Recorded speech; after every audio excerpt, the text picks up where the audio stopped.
छत्रपति शिवाजी महाराज की जय। नहीं चलेगी, नहीं चलेगी दादाजी, नहीं चलेगी, नहीं चलेगी, नहीं चलेगी दादाजी, नहीं चलेगी, नहीं चलेगी, नहीं चलेगी दादाजी, नहीं चलेगी। मुर्दाबाद, मुर्दाबाद।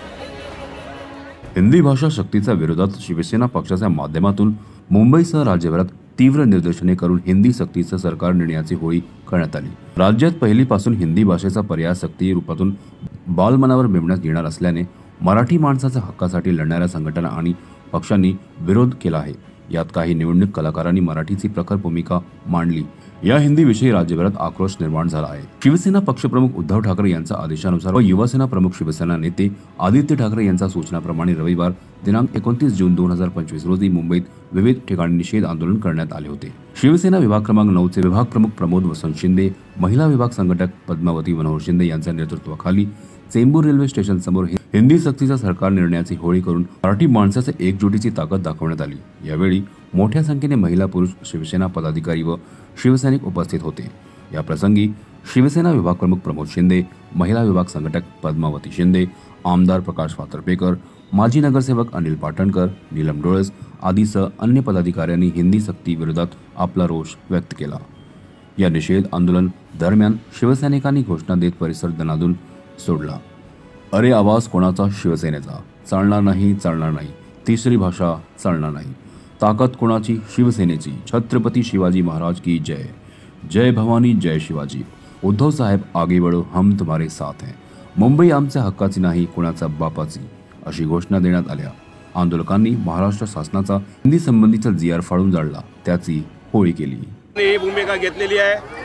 इवन राज ठाकरे साहेबांनी सुद्धा भूमिका घेतली आहे। सर्वच पक्षामधले मराठी बांधव याच्यामुळे नाराज आहेत आणि मला वाटतं ही सक्ती कोणच सहन करणार नाही।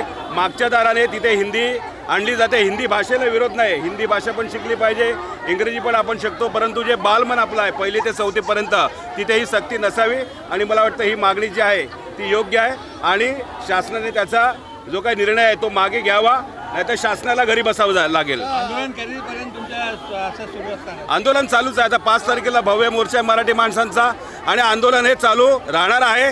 ज्याप्रमाणे संयुक्त महाराष्ट्रासाठी जे आंदोलन झालं त्याच पद्धतीने मराठीसाठी हे आंदोलन मला वाटतं संपूर्ण महाराष्ट्रामध्ये होईल। बघा, ते खोटं बोलतायत। तुम्ही परिपत्रक नीट जर वाचलं त्याच्यामध्ये ज्या वेगवेगळ्या पद्धतीने ज्या सूचना आलेल्या आहेत त्याच्यामध्ये ते असं जरी म्हणत असले की सक्ती नाही आहे, परंतु त्यांना हिंदी भाषा या ठिकाणी वाढवायची आहे जेणेकरून त्यांचं जे काही राजकारण आहे पुढचं, विशेषतः दादा भुसे हे नोकर आहेत पण त्यांचे जे मालक आहेत भारतीय जनता पार्टीमध्ये बसलेले त्यांना हे करायचं आहे, दादा भुसेने हे करायचं नाही। बाळासाहेबांची जी काय विचार पुढे नेणार म्हणून त्यांनी जे काही केलं कृत्य, बाळासाहेब पण वरून त्यांना शाप देणार म्हणजे देणार। दादा भुसे, एकनाथ शिंदे आज मौन बाळगून आहेत। याचं कारण असं आहे की ते मांडलिक झालेत भाजपचे। प्रत्येक पक्ष येतात तुमच्यासोबत, खूप पक्ष आलेत, संघटना पण येतात, काय सांगा? हे मराठी माणसांचं आंदोलन आहे, इथे पक्ष विरहित हे आंदोलन आहे, परंतु मराठी माणसांसाठी सतत शिवसेना उद्धव बाळासाहेब ठाकरे आग्रही असते। मनसेची सुद्धा तीच भूमिका आहे आणि सर्वच यामध्ये आम्हाला उद्धव साहेबांनी सांगितलं आहे की भाजपमध्ये जरी मराठी माणसं या ठिकाणी आंदोलनामध्ये येत असतील कोणत्याही परिस्थितीत त्यांना सुद्धा आंदोलनामध्ये सहभागी करून घ्या।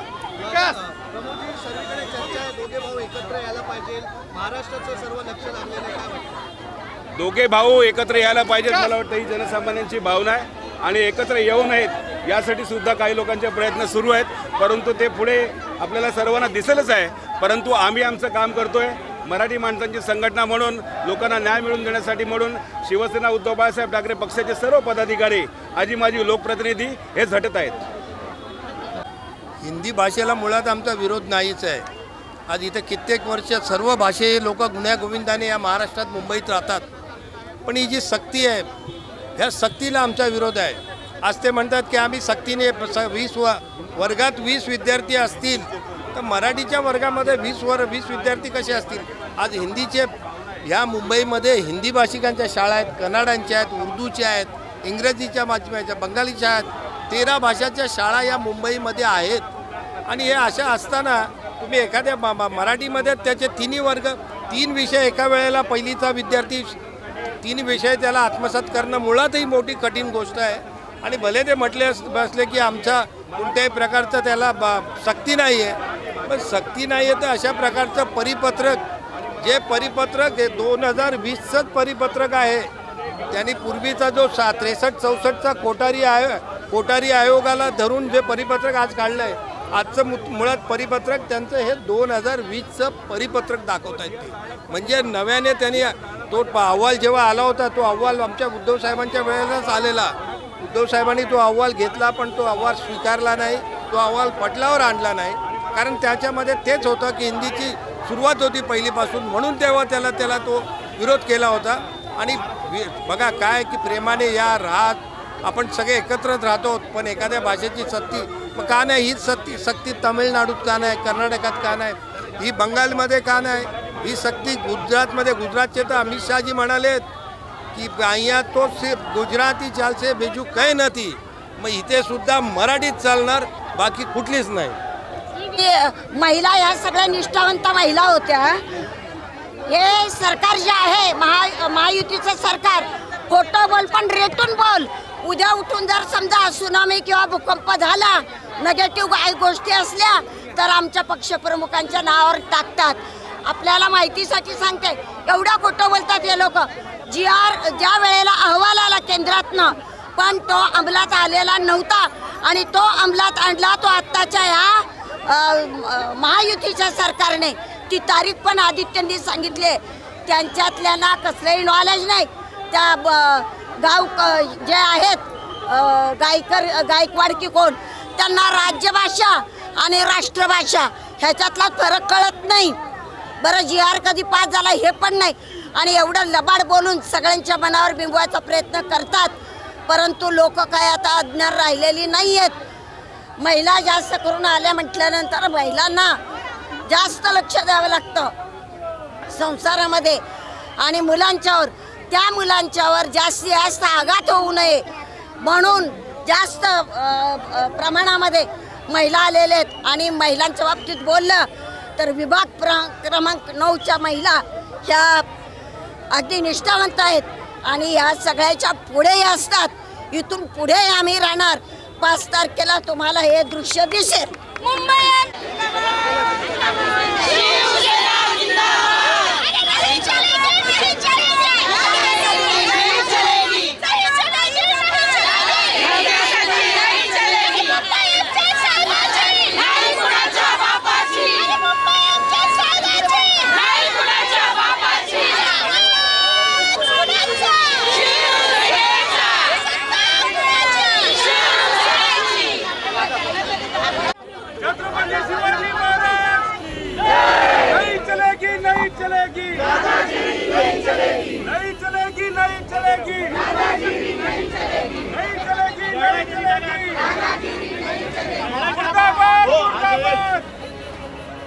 CEN न्यूज, देश प्रदेश की ताजा तरीन खबरों के लिए CEN न्यूज को सब्सक्राइब करें और रहें पल पल की खबर से हर पल बाखबर.